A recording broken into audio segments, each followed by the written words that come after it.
يا دولة الأمن والأمان يا منهج الشرع والسنة، يا دولة الأمن والأمان يا منهج الشرع والسنة، يا منهج الشرع والسنة، يا مهبط الوحي والقرآن يطهر ذا ساكن الجنة، يطهر ذا ساكن الجنة، زيدي برحب الملك سلمان واستبشري بالسعد منا، واستبشري بالسعد منا، حكيم راي ووفا وحسان، حاكم بلد من صغر سنه، حاكم بلد من صغر سنه، وعلي نورا وكم له تعالى من عبر تنسف أقوال ذوي الإلحاد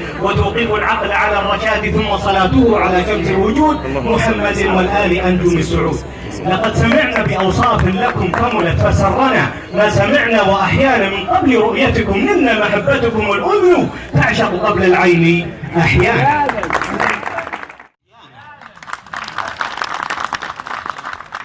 لقد بحثت كثيرا في هذه الطنطورة وأتيت إليها قبل 30 سنة وصورتها، وعندي صور من قبل تقريبا 30 سنة، وما زلت أبحث عن سر هذه الطنطورة وكيف اختلف الحساب عن حساب الطنطورة عن الحسابات المتداولة لدينا.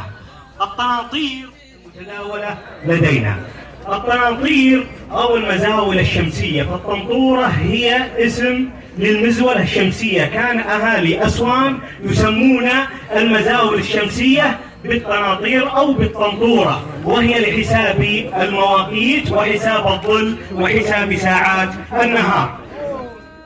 المزاول الشمسية عمرها أكثر من 5500 سنة قبل الميلاد، لكن الاختلاف بين الحساب المربعانية بين أهالي الجزيرة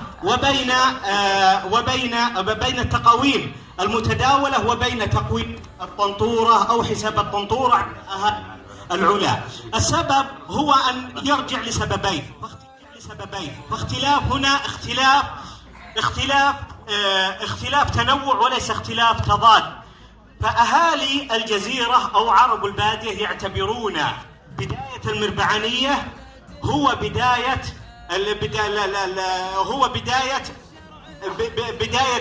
بداية البرودة، ولذلك يقولون أول المربعانية وسم، أي أن موسم المربعانية أي أن أول موسم المربعانية داخل في حيز الوسم من حيث البرودة. أما عرب الشام فيعتبرون بداية المربعانية هو شدة برودة الشتاء، وهذا هو الذي يعتمده أهالي العلا. أهالي العلا يعتمدون على دخول المربعانية على قمة وصول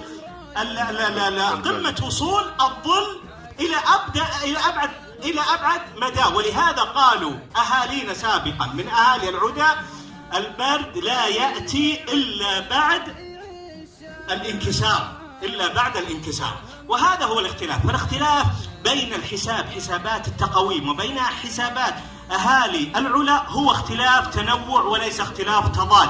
فأهالي العلا يعتبرون دخول المربعانية في حال اشتداد البرودة، أما غيرهم فيعتبرون دخول المربعانية في حال بداية البرودة. تم الكلام وربنا محمود، ما غرد قمري وأورق عود، والسلام.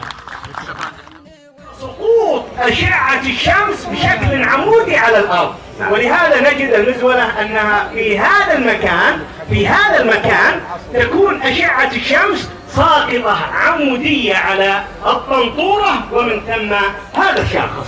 هذا هو التفسير. شكرا لسعادة الدكتور خالد. الدكتور خالد لعلك تعلنها يا دعاق. الآن يقبل الظل الشاخص الموجود على الأرض. الآن تعامدت الشمس على مدار الجدي، فهذا الساعة كم؟ 12:29. هذا المحل وبردت قشرتها العليا قصر كما ترى وحدها بالاختصار نجم من السيارة استنار بالنيرين الليل والنهار، بمعنى أن المجموعة الشمسية تخلقت كما قال العلماء من لابة الشمس، ومن ثم بدأت تدور حول الشمس. وهذا الدوران بالنسبة للكرة الأرضية يترنح يمنة ويسرى يعني من طوال السنة، وأحيانا يصل بعد الأرض عن الشمس إلى أقرب مسافة وأحيانا أبعد مسافة، ونتيجة لهذا يكون الظل في أبعد حالاته في يوم من السنة، ويكون الظل في أقصر حالاته في يوم من السنة.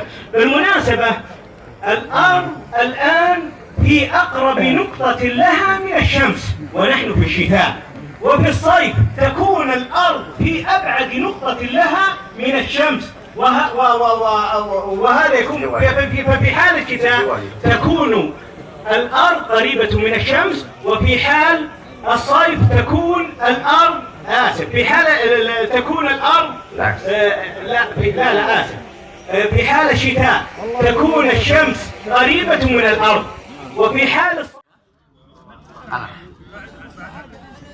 لكن وهنالك كلمة الحقيقة أن الطنطورة تحتاج إلى مسحة حالية من لدن الجهات المختصة، لأنني قمت كذا مرة بزيارتها من الداخل وهي تقريبا آيلة إلى السقوط، ولهذا نعول عليكم يا رجالات العلا بأن تولوا اهتمام بهذه المزولة. الكلمة الأخيرة كما أسلفت آنفا أنها تحتاج إلى لمسة حامية، إلى لمسة مباركة وحانية على هذه المزولة التي تعتبر من المزاول التي قاومت التغيرات المناخية والتغيرات أيضا البشرية. هذا ما واستبشري بالسعد منا واستبشري